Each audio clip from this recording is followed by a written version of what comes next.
But overall, I have to say, it was one of the most enjoyable, even though the piano was frustrating, it was one of the most enjoyable performances I've had. I had a totally different feeling about playing that song than I usually do.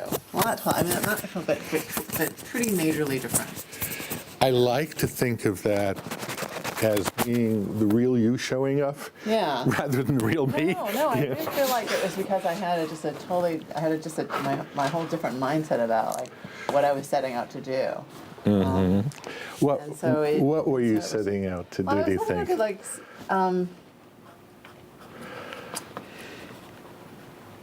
You don't have to answer that since it's obvious. it's like sort of like you have something to say rather than I have a technical show of force to do, right? Well, that's or a so wonderful. Yeah. Yeah. So I think it made it so much more fun.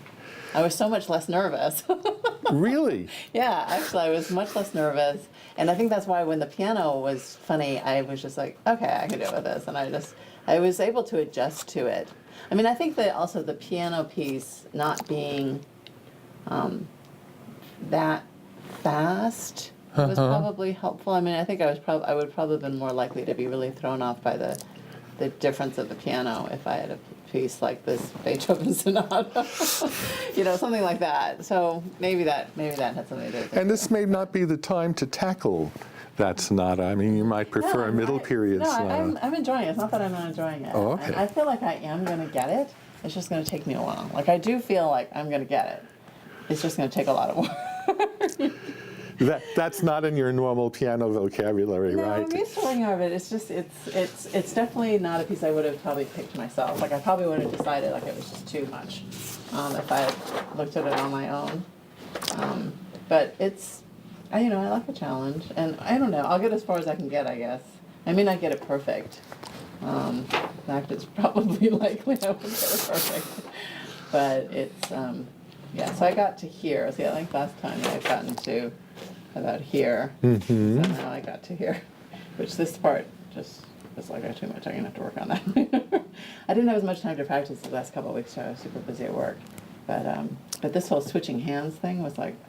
Now, where is it switching hands? Well, here it says it clearly wants you to use the left hand here with the fingering.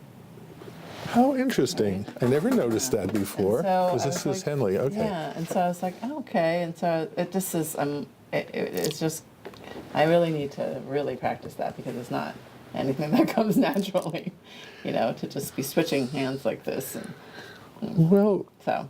Beethoven may have indicated that since this score is pretty true to his first edition. But on the other hand, to me, it's more important that you feel you could do it any way you want. You could use the right hand for the whole thing until here. You could use the left hand entirely, even though it's from here. Or you can interlace the left hand. In other words, let there be a bunch of choices. Yeah. And that you're the master or mistress over all those possibilities. So if you deign to happen to pick one of them, Well, you're not its slave. For the most part, I followed the fingering on this, and I've been glad that I have. Like for those are when I've, like in this part, when I'm following the fingering on the left hand, I'm like, that is the only way. I've ended up deciding that is the best way. So I kind of trust the fingering. Like it has not led me wrong before. So I think I'm going to probably try to learn it the way they have it fingered here with the different hands, and then and then I'll see.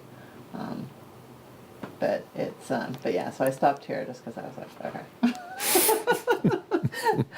Once I saw that, I was like, I was gonna leave that to next week. So, and then this whole part here. There are some days where I can totally do it and it sounds great, and then there's other days where I don't know what it is, whether it's the tiredness of my hand or just I don't know, but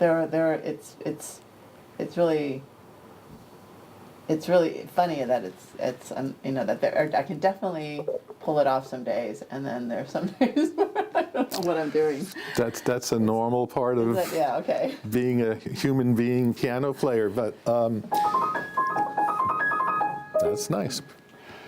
All right, so here, I'll show you how it is this week.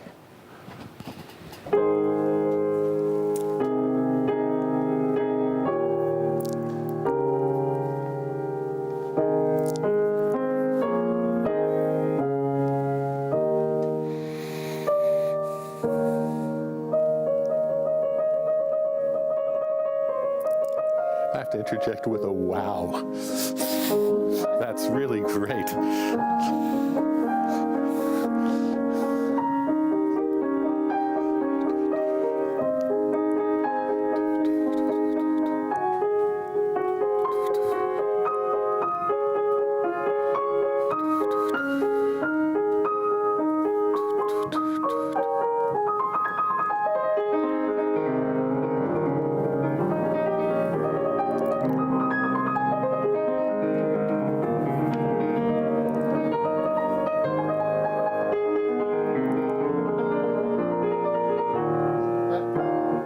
Where did I go?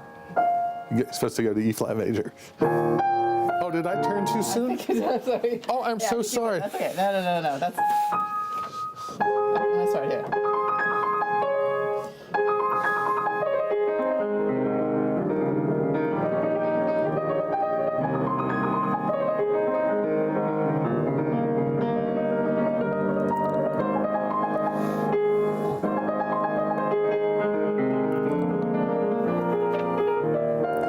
E flat, sorry.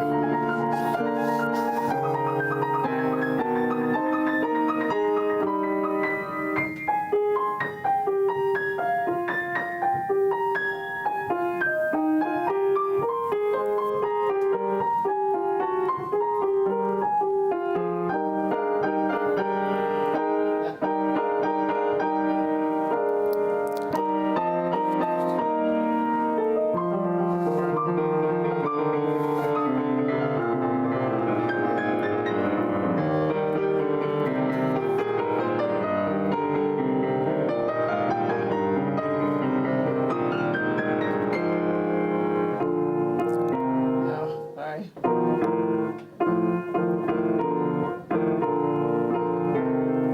Take it easy.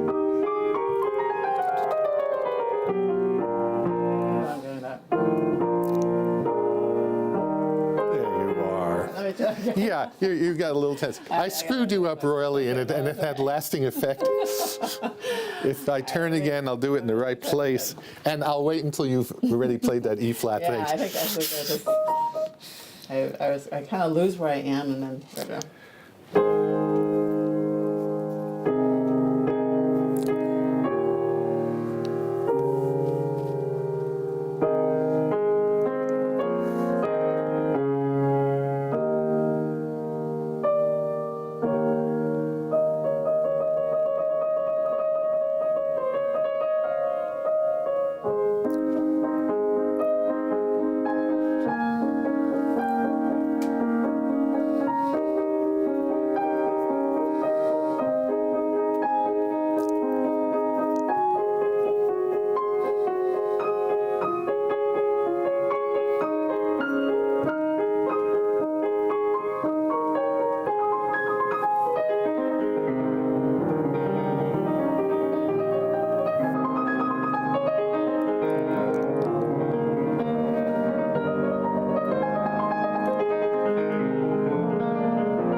Betty, pause just for a minute. And when you get to this whole thing, don't try to keep the tempo going metronomically. This has its own tempo. This has its own tempo. This has its own tempo. They may be very close to each other, tempos. But each one, there's a certain speed that just fits the passage just right. Okay. Oh.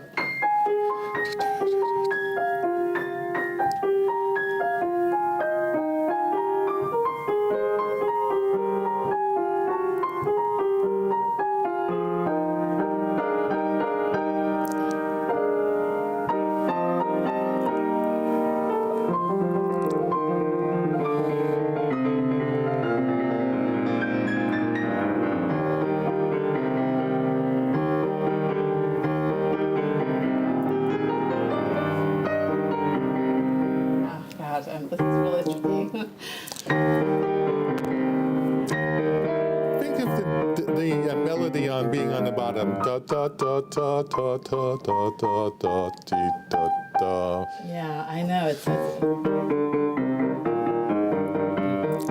And then, now that you have that, you can just be rather insanely obsessive at da da da da da da da da da da da. But as long as that melody comes out, it should be fine.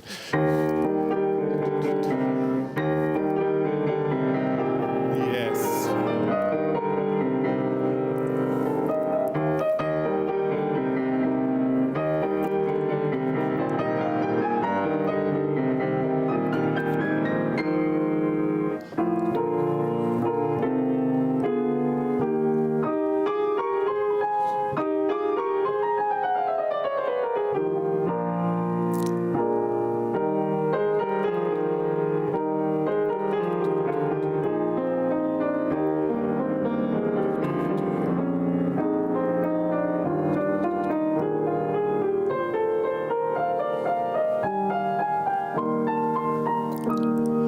While it's fresh, starting here, be a little more judicious on the pedal so that there can be little silences here and there. And so the pedal doesn't clog up that chromatic scale also. Now let there be silence. Da-da, little space.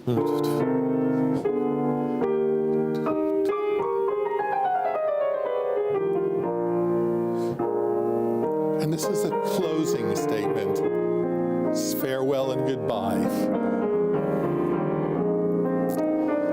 And I'm just reluctant to say goodbye, so I'll keep saying goodbye, I'll keep saying goodbye, I'll keep saying goodbye. And now we're in limbo.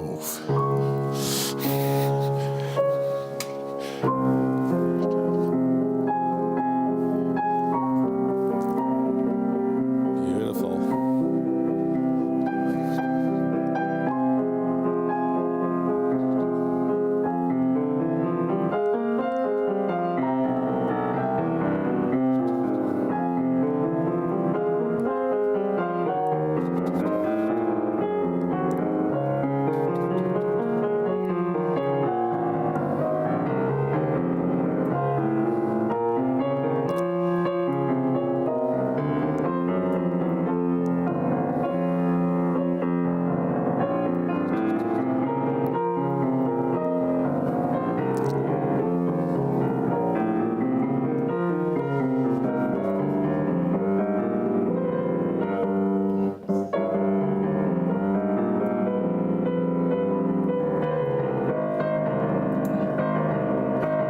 Actually, this is a good time for me to interrupt for a second.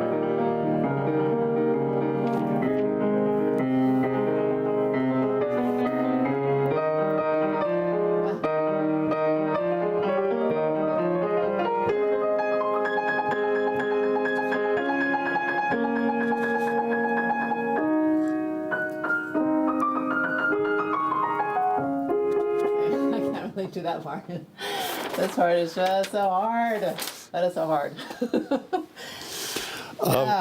Really? I mean, seems like you've already conquered almost all the technical difficulties. And there's going to be one in the second movement that's... It's still not quite fast enough. Yeah, I think that's just. Well, actually, what if we go back to here? The pedaling you're doing, I hear that melody, but it's so pedaled that the original melody is lost a bit. So I think a slightly more separation between the notes Just there. lighter on the pedal? Or Yeah, more frequently pedaled or lighter. Okay. Yeah, so that this can happen and not obliterate. Da da dum da dum dum, deem da dum da dum dum. okay.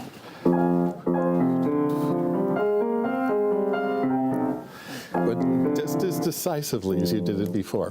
Bum, bum, bum, bum, bum, bum, bum. Yes. That's wonderful.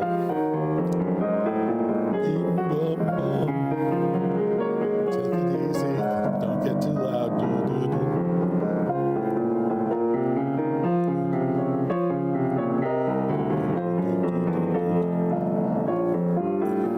Now relax your wrists and just get more and more flexible and you can start this drill.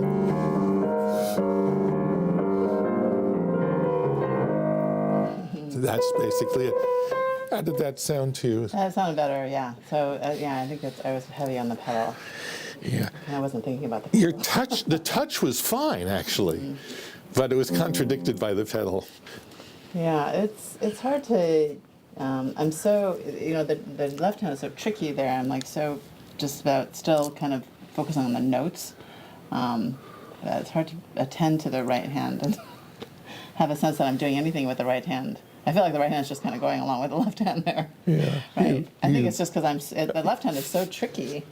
Yeah. Well, you see, one of the things that makes it hard for me to realize that is I sometimes think you have a talent for understatement because you're really out conquering the issues in this piece nicely. Thank you. It's This is a hard spot. that is hard. So if this was the theme, it'd be da da da da dum dum, and you can almost play on that as if that's the end of the theme. Just D flat, B flat, and then once you're on the B flat, maybe.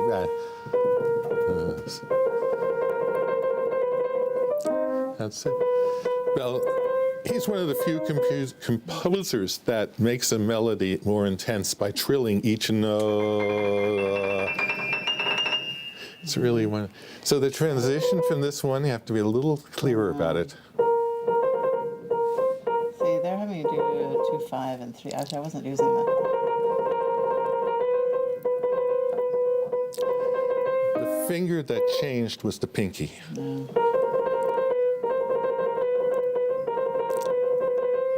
See, and then how do you get to this to there? Well, hold on just a second. Why don't you start with that trill right there? I do it with This- the fingering. I wasn't using that fingering, but See if you can make it, sort of stroke it, stroke it, stroke it. Just keep reinitiating and reinitiate it and that's it. Now start here and see if that feels different when you get. see, it's just that this is not the fingering side where you. It's so much easier with 2 and 3. That's nice. And, yeah, but then it's like I can't get that transition. That's see, it's like that's why I figure that's why that 4 is there. But it does. I can't get the trill to make it. Can we deal with that right now, or do you want Yeah. to play some more first? Sure. Okay, so when something's difficult to put together, where they butt against each other, the solution lies in the opposite direction. Practice it first by putting in a big wedge between them. So you go, big wedge, and then this chord. Get your hand and your arm used to taking a big hiatus between dum. And you said you think I should use the fingering that's easy for me, or that fingering? I think the fingering that was easy for you. Now break, and now come down on the chord. And you come over to the chord a little more gently. That's it. It's just very matter-of-fact. Try that again, and you'll see that even though you're pausing, the pause gets less and less noticeable. Eventually, it'll disappear. Really?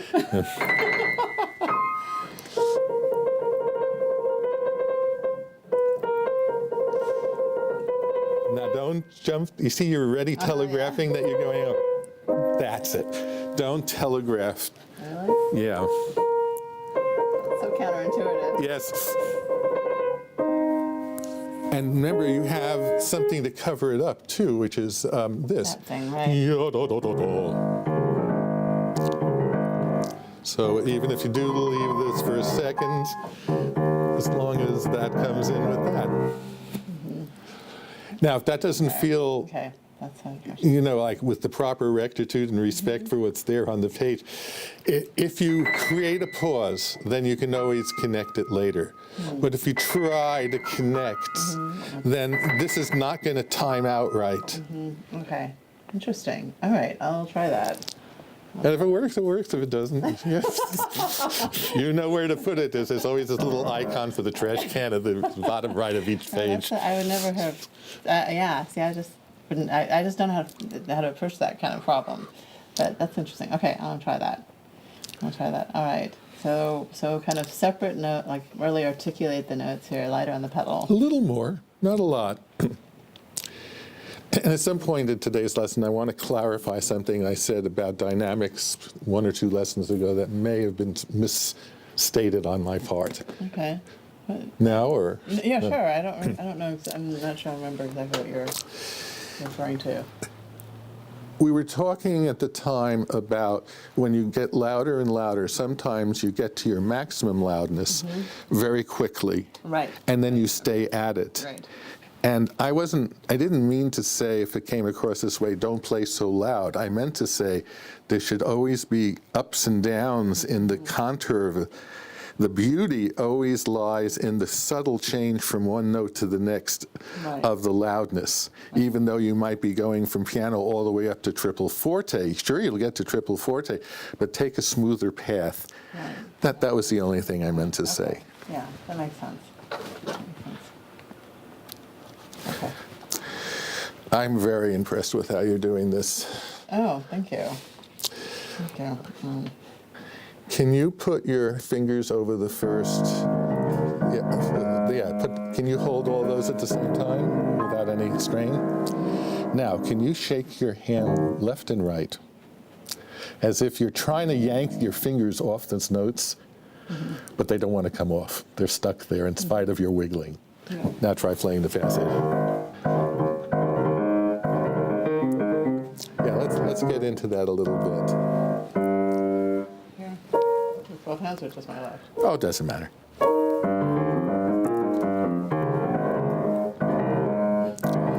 It's as if, it's all right if I do the, okay. So it's as if you were to put a finger between 2 black notes and then found that you couldn't escape because you try to go that way, you try to go this way, but there's no place to go. And it ends up that this vibration that you've just created is the vibration that makes that go clear and fast.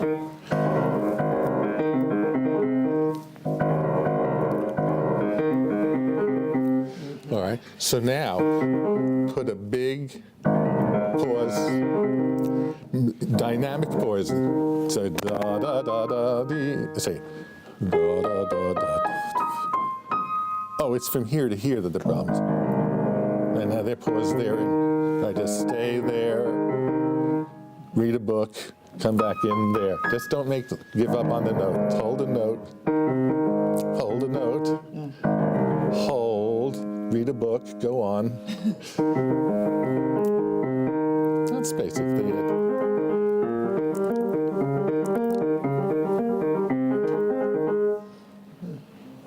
Okay.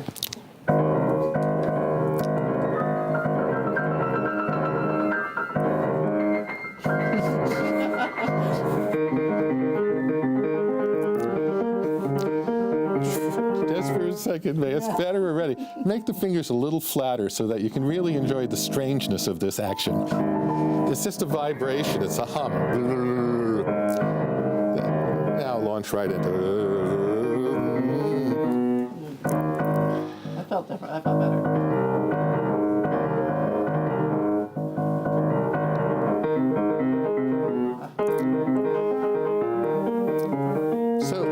I think the wiggle thing will answer your first concern that this wasn't quite fast enough. But jumping around the octaves is still an issue, and it's the same solution as in the.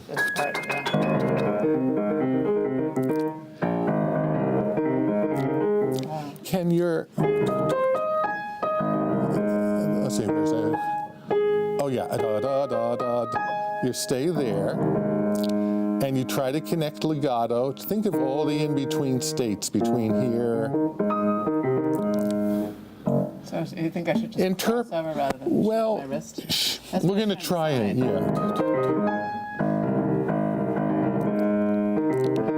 That should do it. Whatever you just did looked normal.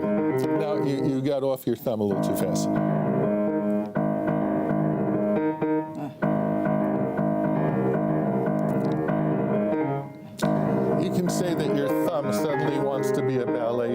and go like this and raise up on point.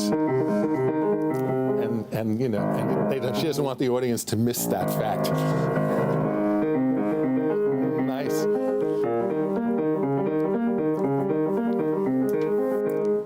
Okay. Let's rest for 30 seconds. I think I'm out of breath. It's kind of exhausting to work on that section. This whole section was challenging. Oh, can we look for a second? I wanted to show you one thing, if you don't mind. It's like, what's Beethoven setting out to do there? What profound thing is he doing? And you look at it, and you sort of simplify, and you go,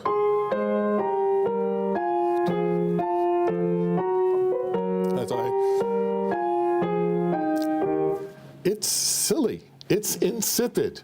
It's trite. Now put it up in a very strange register and stagger ding dum dum dum dum dum. And suddenly it means a lot. Oh yes. You're playing these blumps with the beats, but look, there's an eighth rest, then a blump, and then this starts and there's an eighth rest, then a blump.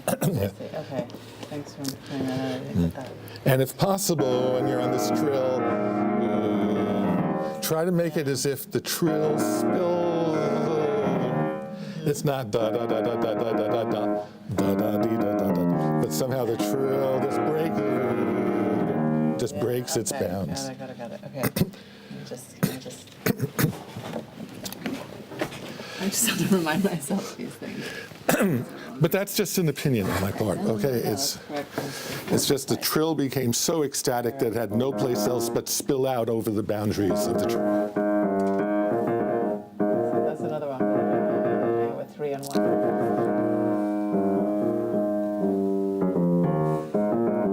So I'm just going to get the finger in. Why is 2 on there? I don't get that.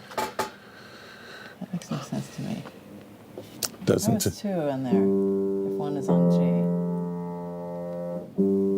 How is 2? I don't know. Or is it 2? Well, of course it's the. Oh, maybe it's on the E flat. That's obvious. And it's not aligned right, is it? Okay, maybe you're right. And maybe it is on the Oh, I guess it is aligned with that. E flat. Okay, so it's just. It'd be 3, right? On G. On E. E flat. If 1 is on G. Would you, I'm silly. I'm trilling with 1 and 2, and then I'm going down 3, 4, 5. But that's just me. Oh, that is so I'm much weird. easier. What? No, that's so much easier.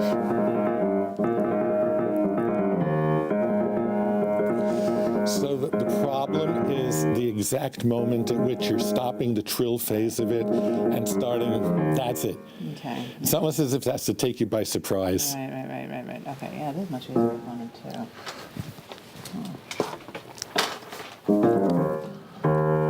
Why didn't they make that fingering? Because if you were to take like lessons on this piece with 2 teachers and I'm one of them and another one's more traditional, the other teacher will be saying, "What? 5? Is he out of his mind?" Oh, really? Yeah, some of my things are unorthodox. Okay. I just care if they work. 5 is not supposed to be. There's no reason why it shouldn't be, though. Okay, yeah, it definitely seems easier to make it.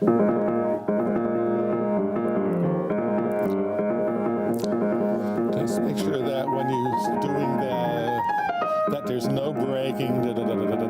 That's it.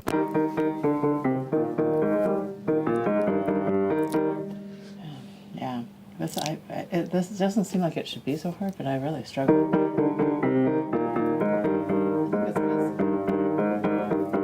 I feel like this is the weakest finger in all 10 hands. My left forefinger never wants to do what I wanted to do. Let's get your hand relaxed a little bit. Play the first 2 there. I don't suppose that is much of a problem. Now play the D and hold it down. And now as gently and with as much of a sense of space between your fingers, add this.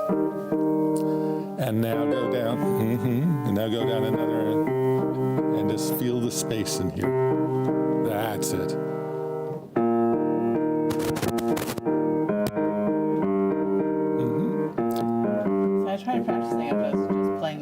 the lower You note. could. But it doesn't seem to help me that much. One would say a normal composer might do something like this. But only an insane composer would do. So what I do, rather than thinking of the fingers, I think this is consonant. This is a little less consonant. That's all right. But I feel some sort of energy increasing. It's really hard to bring. It's really hard to bring that in.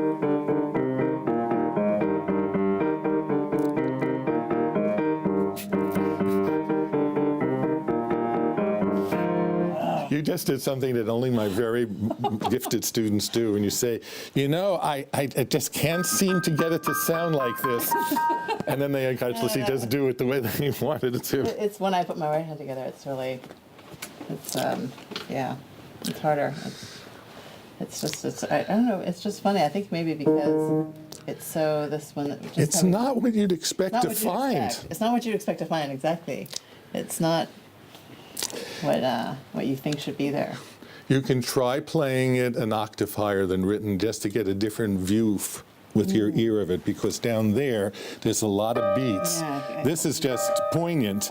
This a little on the more tragic side, but when you get it down there, listen to how wildly the notes sound together. It's a lot of beats, if you know what. Yeah, right. A lot of right, beating. Going by very fast. Right, Okay. and you're trying to make it sound like it's played by a bunch of piccolos. When you're striving for that clarity, and with a certain inexorable, every time you play something, it's almost like you blob down on the keys, and you blob and a blob and a blob and a blob and a blob and a blob. Yeah, it's hard not to have it just sound muddy.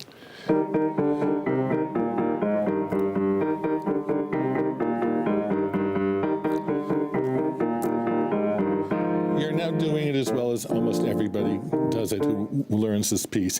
You could do one more thing, which is play the dom and sort of sit down with the rest of the hand. Play the first two notes and then add that. Yes. Okay. Now play the second set of notes.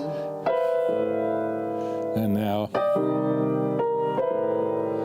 now boop, as if you're playing the whole thing with this part of the hand, rather than that part of the hand. Boom, boom, boom, boom, boom, boom, boom, boom.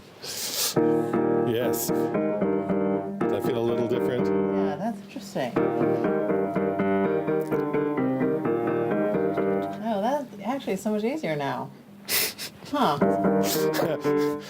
I'm sorry, I was trying to decide whether to say thank you or I'm sorry. Yeah, that's so much easier. I think it's because I'm trying to make I'm like focused on my fourth finger doing something different than the rest of Yeah. my hand. This is something very common when you're the pianist yourself and you analyze, you say, you find the most specific thing you can find to be the culprit.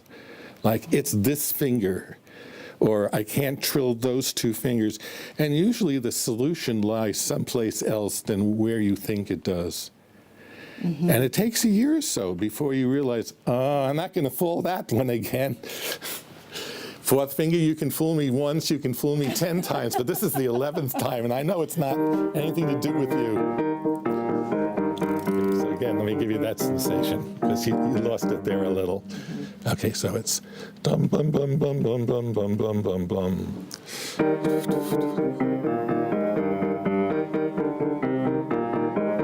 You see, and you have a great deal of imagination, because you could say literally, bravo. You could tell me that there's no way, literally, I could use that part of the hand to make the sounds. But you found a way of having that image coincide with your physical sensation in your body. So yay on your imagination. Oh, that's interesting. Okay, all right, thank you. You're welcome. All right, that's gonna be better now. Okay, so I'm slogging through it. I mean, it's like 2 pages at a time. Let's see. Let's look at this for a second. Da da da da da da da dee ba bee ba. I think you can do that more relaxed, like saying, "This is the very, very end of my story." this is the very end of my story, and now my story is done. My story is over with. I don't know what those notes are doing, but my story is over with. Yes. He makes this expressive, long thing at just the point where if he were a sensible human being, he would have just shut down on the E-flat major chord and gone right from that to that. Right. Just, well, this is the very, very, very end. Oh, I guess this is very, very, very much the end. Okay, so now I'm definitely done. Don't look at that man behind the curtain. I'm really done. I'm just playing one long E-flat major chord. It does seem not superfluous, but yeah. Most of late Beethoven that's a wonderful word, superfluous. I mean, a person who's used to middle Beethoven would come to late Beethoven, and if they didn't have any head start on what to look for, they would say, this passage is superfluous? Oh yeah, those notes are superfluous. What are all those notes? Why are they there? It's a very good, honest reaction to a first exposure to late Beethoven. And it doesn't mean that he did anything wrong. Right. That's interesting. Toto, I don't think we're in Kansas anymore. I think I said that in another lesson in a different context. Yeah, so this is one of the last sonatas you wrote, right? Isn't this Next to the last. Next to the last, oh wow. And the best part is yet to come. Yeah, you told me the last movement. Which, all right, so I'll try this with a double. Yeah. Notice that this is. So these start together this time. The B flat starts with the ba-da-da. And now do the next note here first. Bum, bum, bum, bum. That's it.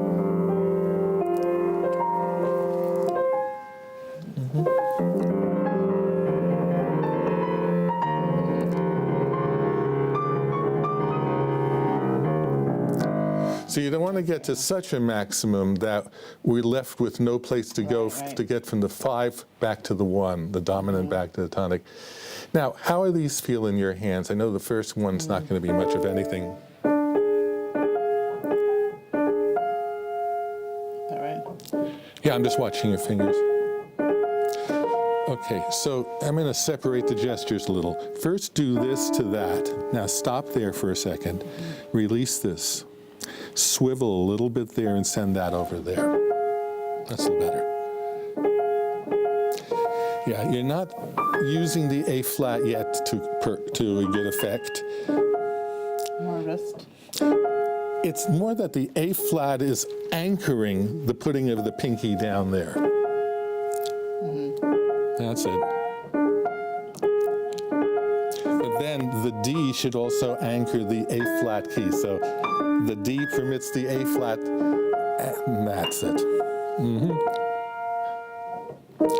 So now you're trying to do exactly the same thing on each of those. What we did here that worked was very specific to that. Now this one, yeah, different setup. Notice that when you do this, here to there, it's a lower level to a higher level. The next one is they're both on this level, which means you need to pause a little longer on the B flat so that you can, don't take your finger off the B flat right now. Don't let me take it off. So you just have to pivot around on that. And then let's leave the E flat out of it now. It's just that this space, you throw open this space. It's like you're pitching a ball. Wind up and throw.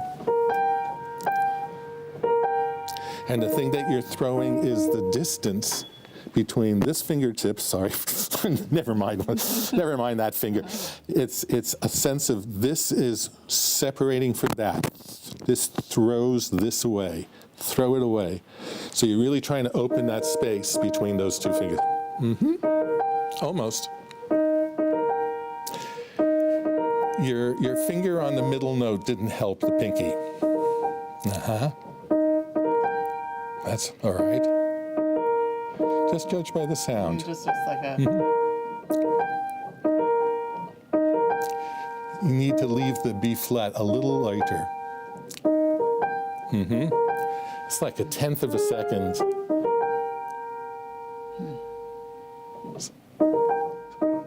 I could say it also in terms of hold on to that middle note a tenth of a second longer. What about the next one? There it is. That's easy enough. Yeah. So it's only the second one that creates a little. And then you have to realize that when he gets here, he's saying, well, I can't just keep going on doing that and doing that and doing it, especially because these notes are just getting too far away from where I'd want the thumb to be. So, guys, you're on your own now for the rest of the way up that passage.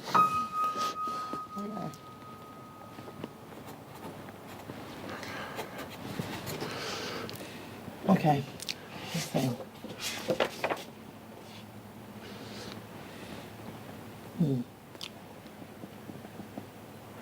So similar themes, this different. Now, one passage that's going to cause you trouble for a while until it falls into your hand is the thing at the top of the page there. It's a screwy run in the right hand. It's pretty jagged. And the left hand keeps forgetting to come in on the first beat to give it definition. Yeah, okay. So you might want to look at that a little this week, a little ahead of time. It just seems like it seems funny, this. It is. Okay. I mean, but it's like Homeric laughter rather than Bernard Shaw type laughter. It's funny, but it's cosmic funny. This is like the gods are joking with each other, not just mortals. All right. So I will try to get to the end of this and then start the allegro. That'll be my goal. Okay. Okay, I'm very goal-oriented.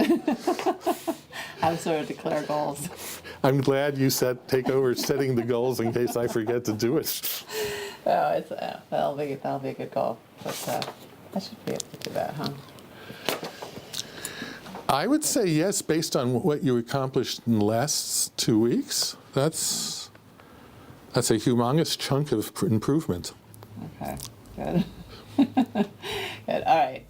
So, so I thought I haven't given up on the Mozart. I'm going to come back to that Mozart sonata, but I thought I would ask you to work with me on a piece that Chopin Nocturne that I learned years and years ago. And remember, it's one of those pieces that, again, like I told you in the beginning, I never felt like I really got there with that piece. Like I got to a certain level and then I just kind of gave up. And I don't feel like I got there with the piece, partly just because I don't ever feel like I know what I'm doing when I'm playing it. Like I know what I'm like the way I thought with the Brahms. Physically or musically? Physically, musically. And then there's two sections in it that physically, like technically, I know I'm not doing right. Like I know it's very close, but it's not actually right. It's not, and I'm not pulling it off. And I know, I've heard recordings and I know how great it can sound and I cannot make it sound like that. So there are two technical areas that if you can maybe help me with, and let's just see. And then just the piece overall. At the next lesson, can you bring a recording on your iPhone, on your phone, and we can listen to it together, and I can tell, without your trying it first, I can say, this is what I hear the pianist doing. At this point, I hear this. At this point, I hear. A moment later, I hear this. And then see if we tally in our, but if you have the music with you today, though, it's fine. Okay. Let's see which note to use. I also had to find them in here. I should have marked it. It's always fun leafing through the pages. I have a Chinese-American girl who started with me when she was 3.5. Wow. She's now 6. She must be amazing. And her sort of, yeah. Her favorite part of the lesson is, let's pick a new piece. And she takes the book from the piano, she puts it down, and she looks very carefully at each page, as if this is the most fun part of the lesson, is going through the pages, until she says, yes, I'd like to play this one. And I don't question it too carefully, what were your criteria? Actually, she's still 6. Right. I just trust her and say, sure, can I play it a little for you? And then once in a while, she'll change her mind. Oh, this is a bravura run. It's a what? Bravura. I mean, it's sorry, it's a Brooklyn accent.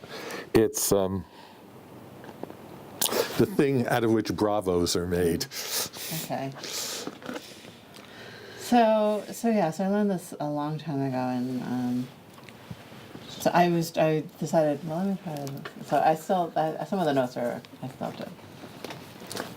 I'll probably mess up on a few. Can you alert me to the parts that you think are going to be difficult? So the parts that I know I don't do right is this, and this where the trill is like a continuous thing in the background. That one's easy to solve. This rhythm I'm not getting right. That's hard. All right, good. And I've tried a lot, and I feel like I said, I just kind of gave up. When you listen to a recording of it, see if the person is actually doing 5 against 3 in those spots, or whether there's some sort of sound effect that she creates that similar to what 5 to 3 would be arithmetically as a fixed ratio. I think it was 5 and 3, wasn't it? Yeah, it is. Okay. Usually there's some way into it that has nothing to do with your lining the notes up in the right way. Okay, so because that's what I was trying to do. I've been trying to line them up, and it all sounds like I'm doing 2 with 2 and then 1. You know? Here, Anyway. can you make circles like this with your baton here? So you're outlining the face of a clock. Now, is there any difference between, as you're doing that, thinking of 12 o'clock, 4 o'clock, 8 o'clock, and 12 o'clock? You just happen to pass them by. Right. But you could just as easily say 12, 3, 6, 9, 12, 3, 6, 9. Or in the case of 12, 24, 36, 48, 50. Right. Yeah, you're always doing this in both hands. And you're just looking for the o'clocks that you pass by that correspond to where the new notes are coming out, but nothing Right. disturbs this. Right. No, I know that's the idea. That it should just be a flowing thing. And when I try to play the 5s, just that hand, it sounds great. And then the 3s, but then when I put them together, I just can't pull it off. Yeah. Well, we should listen to it. I mean, it may be that there is a little 2 and then 3 and then 2 and a 3 going on behind the scenes. Okay. Okay, so that's the 2 technical areas, and then again, there are parts where I'm like, okay, that sounds nice, but I guess I just don't. Like I said, I don't ever feel like I know what I'm doing in the like I don't feel like I have a mental sense of the piece as a whole, and how it, like what I'm saying, like from the beginning to the end, like the way I would if I were to sing a song, like there's a, you know. So. And this isn't the first time you've said you felt like that. Yeah. It's a common feeling. We I'm saying, my God, she doesn't know her own power. No, and that's the thing. That's why, one of the when I play this piece, I rarely enjoy playing it. I mean, like Oh, gosh. and because now I when I play that one, I'm like, yeah, I wish I could feel that way when I play this piece, or I feel, something like that. My parallel goals for our work together is, one, that you get as good as you want to be, so that you can convince yourself that you know what you're doing, even though I know from the start you know what you're doing. Well, again, there's like okay sections, and then It is a funny thing. funny piece, and An unusual starting to start basically with a trill that opens up space as the other hand comes across it. This piece doesn't make sense. Like this nocturne. The one you played for me before in the Yeah, that five. one though, but this one, this piece completely makes sense to me, right? Like the whole piece hangs together as a whole. This one, Maybe one of the reasons there are a lot fewer pianists playing this one than the other one. Yeah. All right, I'm going to give you a gesture. What does that say? Opus 55, number 2? Okay, 55, number 2. So just rest your hands together in the air. And now, do you ever see that tower-rolled Cecil B. DeMille film, The Ten Commandments? No. And Charlton Heston stands at the Red Sea and says, "Behold God's power," and the seas part and all that. So the general issue is you open up, and you open up into this big, wide world that you never would have guessed from just the first note by itself.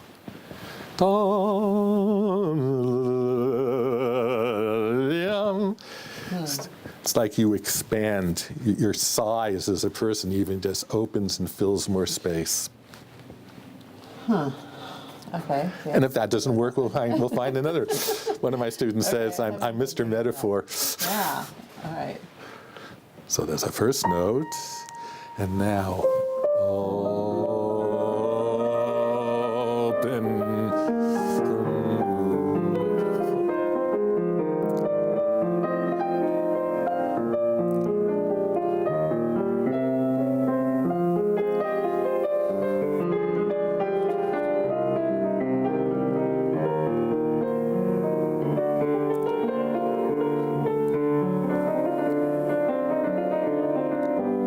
So the only thing that's not happening now, that in the beginning was nice. Okay. I don't think you know yet where harmonically to parse this piece out. So you have, I would say this and this belong together. Yeah, let me hear it again from there, and I'll tell you where you might like put a little breath in to end one minor section to begin the next. They're sort of wedded together. Okay, wait. Okay, wait. Sorry for You start any place you want. I'm going to start at the beginning. It's okay. Single note, and now open space. That's it. Sing this hand.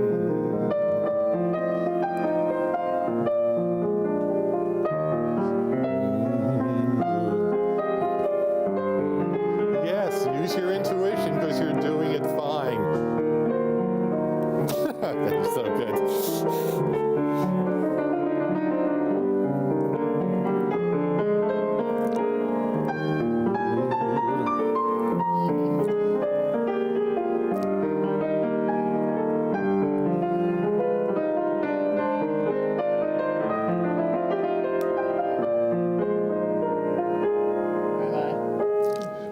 I was looking back for the place where you go, oh yeah, da, da, da, da. So here, don't get so loud that this can sound loud in comparison to that. Okay. That's just a relativity thing. It's like two colors that don't go well with each other.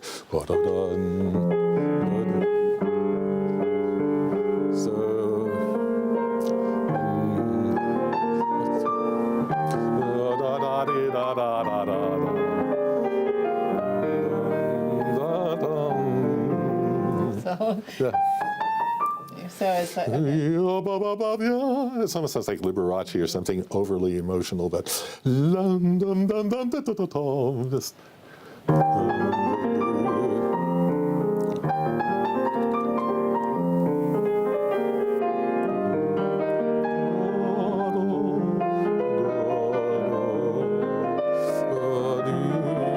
Come back down.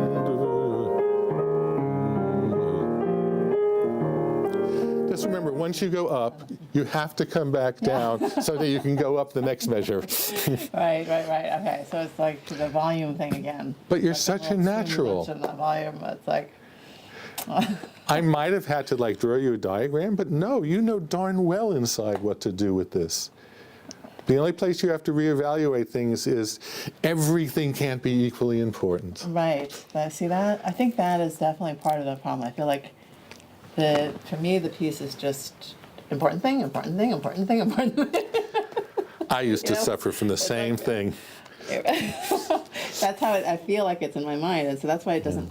It's not a whole. There's no like. Whole to it. I had a very humbling experience in my graduate works with my piano teacher. He said, "So, Joe, what are you trying to bring out in that section?" I said, "Well, Liz, it's that's important, and that's important, and that's important." And says, "Yes, but now what do you want the listener to hear?" He says, "I want him to hear all of those things." He says, "You can't have the listener actually hear all of those things unless you make some sort of value judgment of putting them on different, levels, stratas, and there's usually one you'll put in the top that will be most obvious." And I looked at her and said, "That's horrible. You've ruined my life." Okay. All right. So choices. You play this beautifully.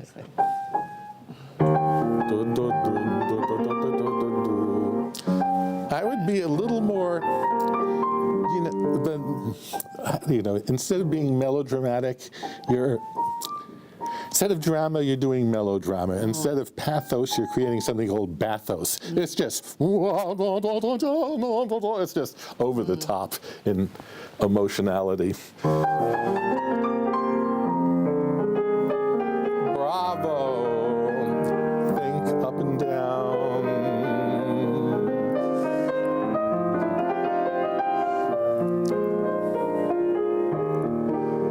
Do you have any idea how beautiful that was? Think about it.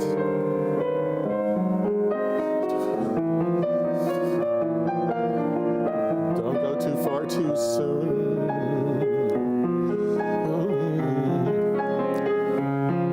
So that last few things you did are important. And you did a little too much before that. So, yes, that's sort of beautiful. And we need that not to have been eclipsed already by some of that. So keep it toned down here. You can be just as intense musically. It just doesn't get that loud. Now come back a little.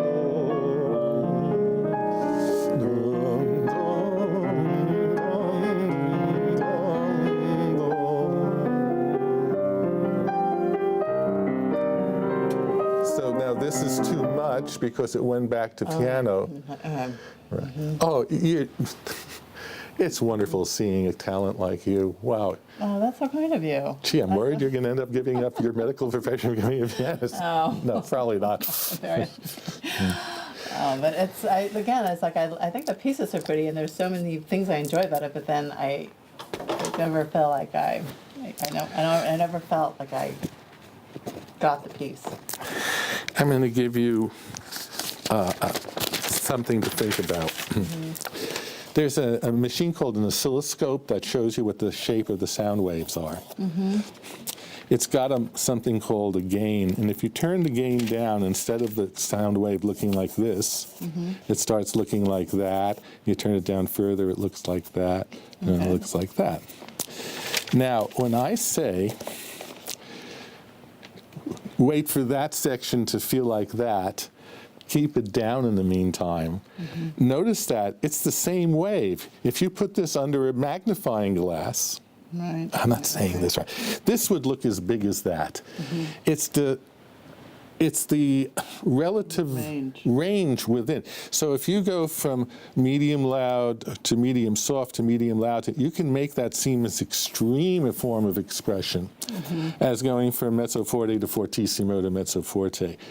So when you come back here, you just say, I'm still able to do as much emotionally and dramatically as I ever have. All that really count is that there are relative differences in the loudness, not what the absolute measurement of the top loudness. Okay, I see what you're saying. Yeah. I didn't explain that very well. Sorry.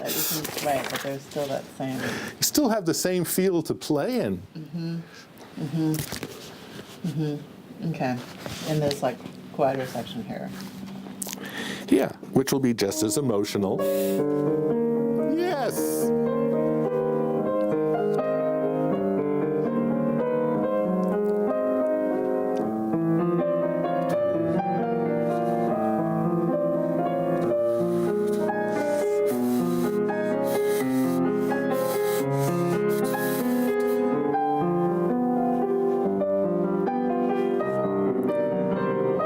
That was a little too much. it acted like it wanted to compete with that. Right, yeah. And it Right. flagged in comparison. Okay. But do you get how musical and emotional you're still able to be, even though you've gone from, this range of dynamics down to this range? It's the relative loudnesses that count between one note and the next, not the absolute measurement of the loudnesses. Okay. And you're amazing. Okay. Thank you. That's very kind. I've had 3 students in my life where I feel comfortable saying that to them without spoiling their egos. Okay, so You I mean, there's so many yes, like wonderful, beautiful. I feel like this is the climax right here. This is the peak, right? These are just like little like previews, right? Yes, absolutely. And then somewhere or other you feel.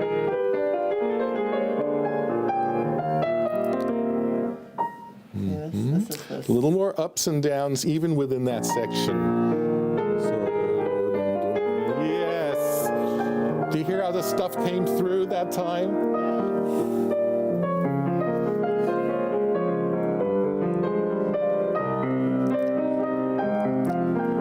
I'm not sure what's going on in this part of the piece you just played. I don't either. It sounded like that. Oh, see? And it is possible that it's a weaker part of the piece, not because you're not doing it right, but because Chopin couldn't be at his greatest point of inspiration every moment through the piece. So what do you do when you're trying to bolster up the confidence of a passage that says, well, I'm not really as good as that passage? Yeah, it's sort of like this is an interesting thing. This isn't this. I get this, and then this is like this in between playing the notes kind of thing. Don't worry, little Timmy, there's a role for you in this play also. Yes, and there's a role for you. Don't get too excited because you just have to go back and do it again.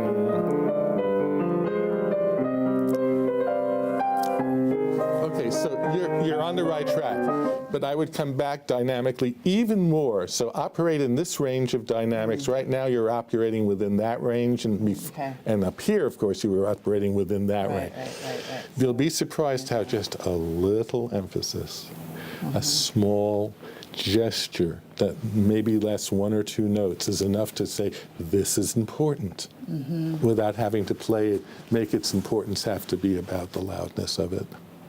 Can you try one more? Because you got so much better the second time. From here? Yeah, the same passage, yeah.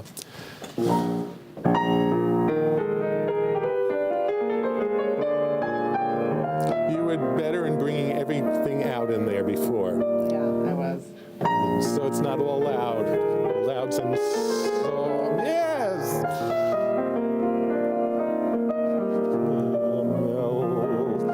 Seem to be going where that's a bad place to get loud on the C minor. Oh, yeah. This right here. On this one. Yeah, I mean, it seems natural to get loud on that one, but that's a good place to say, that's just a dumb old C minor chord, let's not make too much of it. And that'll open up space for you to do something a little more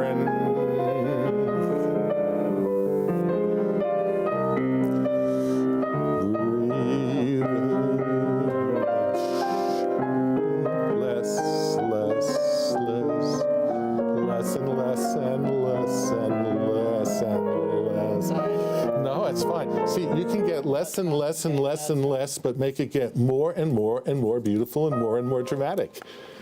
It's not a direct correlation with the loud. That's nice.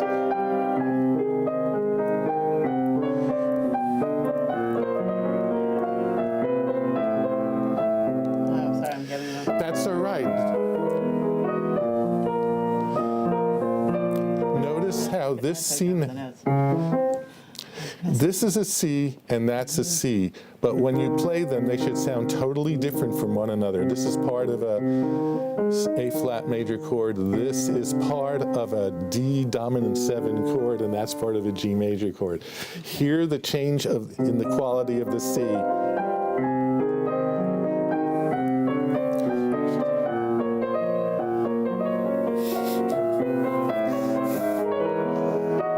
Too far in any one direction. Is it time to turn?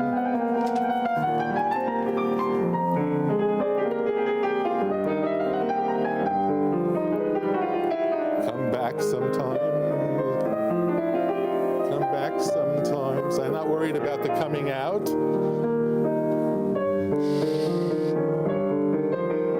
A little less. Make it poignant.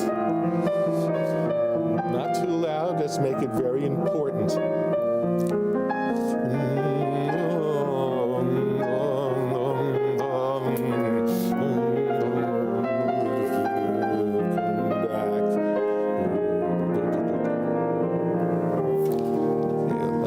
Let me understand what's going on there.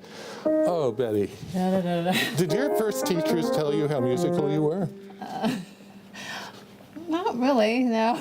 I don't think I ever had anybody say that. I mean, they thought it was okay. I think they, I don't know, my teacher's name was Julie. What was her last name? And she was encouraging. Although she was mostly just very disappointed that I didn't practice very much, which was true. Maybe you didn't have to. I was kind of distracted. No, I just had a lot of teenage distractions, I was extremely a very insecure teenager. Anyway, yeah. So let's pretend that for a moment this feels like it's a tenor doing an aria. La la la la la la la la la la. So I'm the tenor and my ruler. Dots I don't never really got. Is it really supposed to be? It's a way of those notes actually sounding through the other notes which are longer. It's a way of making almost. You lost the bringing it out in the little baby. That's it. Is it supposed to be that they're supposed to be kind of does the dots mean that they want? That should emerge a little. It's just like in the Beethoven, it's a weak form of accent. You're right, it's a weak accent, right? So be careful that you delineate the shape. Da dum, da da dum, da da dum, da. That's it. Put in those little pauses. Now intimate that there, but don't act. That was beautiful. I mean, I know some of the notes weren't there yet. Yeah, this is bothering you, but that's all right.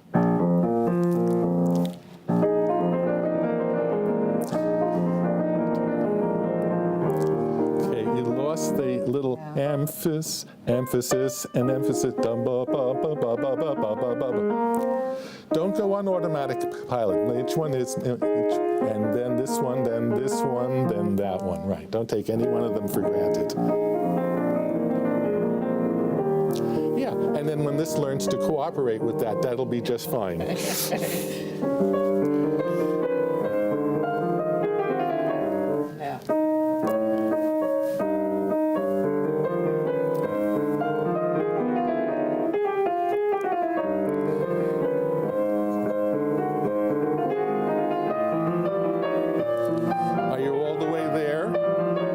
You're maxed out. There's where you want to max out.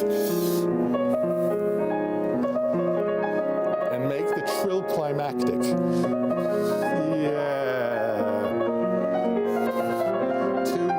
Consistently too loud. Okay, and I'm also just putting it together with the other notes in my hand. I think I told you about my radiologist student who said if she makes a mistake, the patient dies. She also said that she didn't believe me when I told her that what one hand is doing can affect what the other hand is doing. Mm-hmm. Like here, how this affected that. And she says it was physiologically impossible for one hand to literally interfere with the others. Says, well, I'm not going to argue the point with you, but.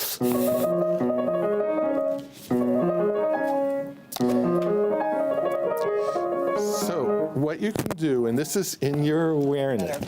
What? I don't know how to make it better. Sound the alarm bell. Here's a ladder, which will only stay upright if there are cross pieces holding the two sides together.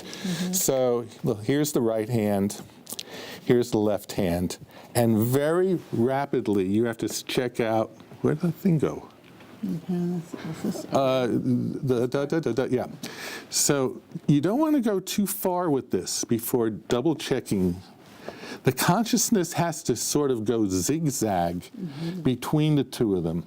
Do you know that thing at circus where they spin the plates on the tops of the poles, and the whole point is that when you get the last plate spinning, is hopefully it's still time to get back to the first one so it hasn't fallen. Right.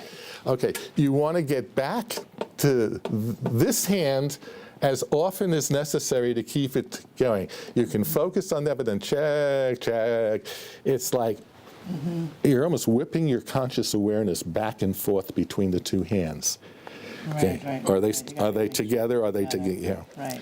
And that's just more of a, that's not a pianistic technique, it's a consciousness technique. Right. I know what you're talking about because I've had that feeling in other pieces and other places. Okay. Just increase my awareness of that left hand. I'm curious about something. You were in sort of a good pumped up mood during this, and then when you realized that you hadn't gotten this the way you want, it seemed like your whole mood went down. Yeah, no, I know. It's like I just get to that end and I'm like, and I tried so hard to make that better, and I just, All right, so you have a teacher, and one of the teacher's purposes, ideally, is to make the stuff that seems hard be easy for you. So you can say, Joe, would you hold on to that worry for me to the next lesson so I don't have to worry. You don't have to do it because then you undermine yourself. Okay, yeah, that's true. That's true. Yeah, I hear that part. I'm like, here comes the part that I can't do. Yeah, exactly. That's not good. All right. Well, see, okay. So, how would you suggest reapproaching this section here with the trill? Well, when I did this on top of you, you had no trouble sustaining that trill. Add the top notes. See, it's really hard for me. Okay, then you can use this technique. You do a couple of these, and then the next one is the note.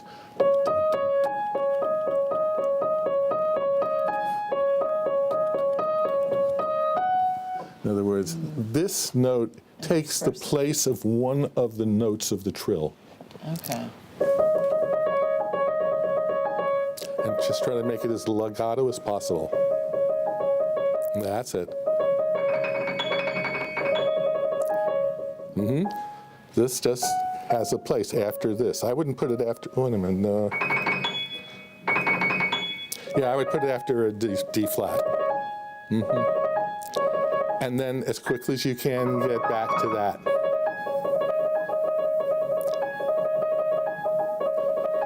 And you stay on this for as long as it doesn't interfere with what you're trying to do there. Otherwise, let go of it. See, it's really hard. It's probably to come back to it. But... So pretend it's just a single short note that the pedal is going to handle.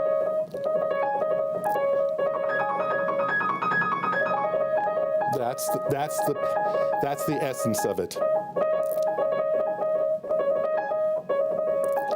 Yeah, the fact that your pinky's going up suggests to you that this cannot continue. Yes, that's exactly what. And I have a feeling like this is not the time for us to try to fix this. Because I think you're still in the mood you were in a minute ago about, I can't do this and I don't know what to do. And this is nothing. You'll figure it out. I'm gonna figure it out. Okay. Yeah, I mean, if You say so, Joe. if there's a person checking on your karma at the end of life, says, wait, are you the woman who didn't take seriously enough? Okay, let's get you vibrating this way also. Constant. Do it in the other hand too. Try both hands. Break with the trill when I hit those upper notes. Just that break. Just don't care. Just shake. Both hands. That's it. Keep it on.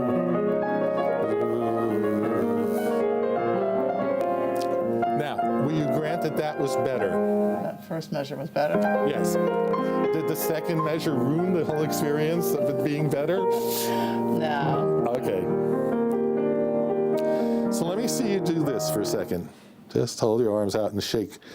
All right, now go as fast as you think you can. Mm-hmm. You're at your limit? Yeah. Now go faster. And now play.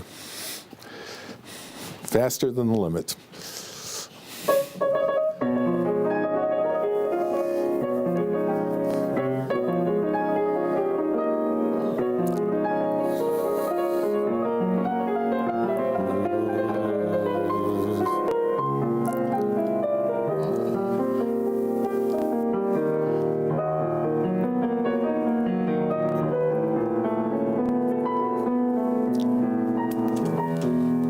Colors.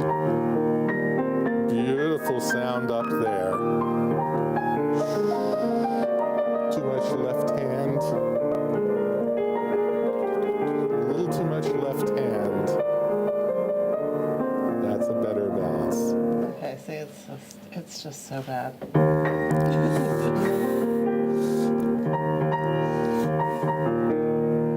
See, most of my students would kill to have gotten to this point on that. It's okay. Should I not do this, by the way? I think this is the most beautiful part of it, that one section. This is my favorite Well, you part. certainly played the first note as if it was, but I'm not sure that. Oh, just the harmony of it. I think the Uh-huh. harmony is so pretty, but So pretend I'm somebody, you're teaching a class in aesthetics, and your job is to teach me how to experience how beautiful that is. How would you play it as if you were trying to make a point to me that was beautiful? But you're not allowed to use words. let me see if I can try something.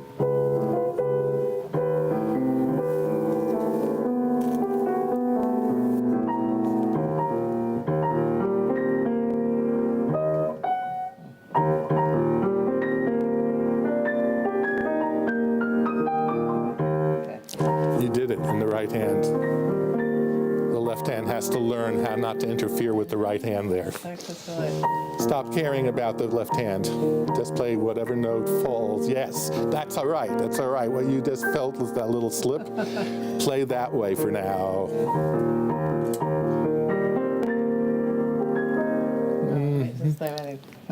It's too. Let me try it. Let me try it. I have to.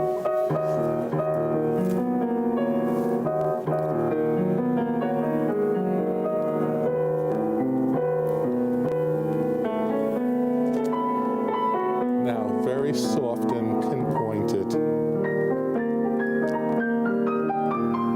Okay, so you just solved it. How did you solve it? You made it softer. Okay, yeah. And I mean, that's not logical in any way. But by making it softer, you actually were controlling the balance between the hands better and the onset times of the left hand notes better. Mm-hmm. Sometimes we play louder to think we'll hear better. Very often we have to play softer to hear better. Mm-hmm. Okay, yeah. You know, I I have more time, but I don't think we should go too much further today. Okay. You've been through the ringer a bit in this lesson. All right, thank you, yeah.